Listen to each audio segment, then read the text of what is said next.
And let's kick off with Fortescue delivering a record year of production, shipping over 182 million tonnes of iron ore, spurring directors to more than double its final dividend, of course, thanks to what was surging iron ore prices. Revenue also higher, up by 3/4 to over $22 billion US, and profit just 120% higher compared with last year. Looking ahead, the miner looking to ship a similar number over the coming year in the region of 180 to 185 million tonnes. The market loves it. Look, over 6% jump today.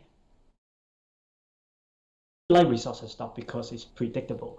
Predictable in the sense they provide quarterly production. So with the quarterly production figures they provide, we got a good idea of how much money they're going to make. And as long as the management being consistent in terms of their payout ratio, so the only wild card will be how much dividend they're going to pay in a good time. So speaking of good time, Fortescue certainly enjoy a tremendous good time along with other iron ore player in last financial year. So the result itself is pretty much as expected. You will wonder why the share price gone up today. I feel it's more a function of commodity price rebound over last week and over the weekend, and that's sent share price higher. And Crown crashing to a $260 million full-year statutory net loss and no dividend for long-suffering shareholders as the casino giant awaits the word from the ongoing Royal Commissions into its trading behaviour. COVID-19 forcing key operators to shut or restrict operations at the Melbourne and Perth properties for much of the past year. Revenue at the business has also tanked down to $1.5 billion. This is as it pulls the pin on talks with Oaktree Capital over its stake buy proposal. Shares down a little so far today, another hour to go. And good old Aussie Broadband trimming its full year loss by 2/3 as growth across all key metrics driving a strong full year. Revenue topping $350 million, which is over 80% on last year, and earnings of $19 million is more than 50% better than the telco's own prospectus forecast. But no final dividend and no forward guidance.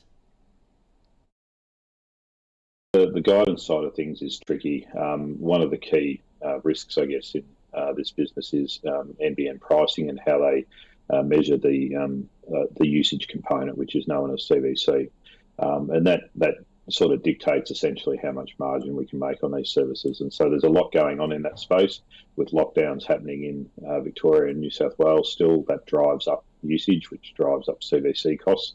NBN is doing a bit to mitigate some of those costs, but it doesn't mitigate it fully. And so ultimately, it's a difficult thing to predict. So what we intend to do is provide regular quarterly updates so that the market is fully informed about our progress, and that will give everyone a pretty good idea of how we're tracking. Well, I, for one, is a very happy Aussie Broadband customer. Altium crashing. Look at that, down 13% in today's trade.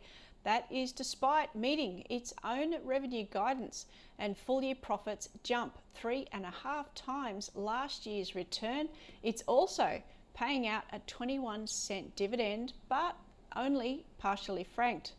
Helios shares also down nearly 7% today, despite returning to profit on the back of a huge spike in pathology services, thanks to a lot of COVID testing. Nuix, look at that, down nearly 11%. One of the poorest performers today. It reported a full year loss of $1.5 million compared with its $23 million profit last year. The company saying largely due to IPO costs after the company went public last December. It comes as ASIC's investigation into the company for its past financial disclosures continues. In contrast, the only green on that screen is Temple and Webster, up over 11% just today. after the company clocked up a big boost to full-year profits, revenues climbing 85% to over $326 million last year, thanks to a home renovation boom, maybe all those home offices. Crucially, the retailer saying the strong tailwinds remain, with July and August sales already up by 50% on last year's numbers. And some of the other movers today, you can see there, InvoCare up 8% today after reporting a turnaround in profit to $44 million, but still warning there could be sudden impacts of COVID restrictions on consumer confidence and the company's operating model, which could restrict it from realising its full potential. BetMaker up nearly 9% today, best day in 3 weeks in fact, thanks to upbeat full year numbers. Revenue surging 126% thanks to its global rollout and processing over $15 billion in wagering turnover. MoneyMe down nearly 6%, the bottom of the charts today after reporting a near $8 million full year loss, compared with last year, which had $1 million profit. And before we go, as we edge ever closer to the end of this August reporting season, CommSec has crunched some numbers for us, and with 160 companies reporting so far, 84% have delivered a profit.